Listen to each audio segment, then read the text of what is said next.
شہزادے کو اچھی پوشاک پہننے کا اتنا شوق رہتا کہ ہر وقت نئے نئے لباس بنواتا اور طرح طرح کی پوشاکیں پہنے ہر وقت سیر و شکار میں لگا رہتا۔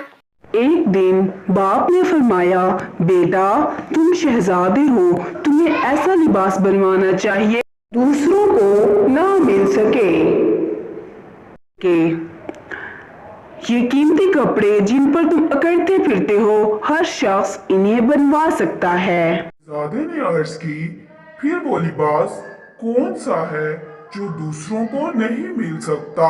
فرمایا، وہ نیکی اور پرہیزگاری کا لباس ہے جو ہر ایک کو نہیں مل سکتا۔ یہ زری کے کپڑے تھوڑے دنوں میں پرانے ہو جاتے ہیں، مگر نیکی اور پرہیزگاری کا لباس ہمیشہ نیا رہتا ہے، نہ کبھی پھٹے اور نہ کبھی میلا ہو۔ اسی طرح ہرن، پاڑے، باراسنگھے، شیر اور چیتے کا شکار بھی سبھی کر سکتے ہیں۔ تمہیں ایسا شکار کرنا چاہیے جو دوسرے نہ کر سکیں۔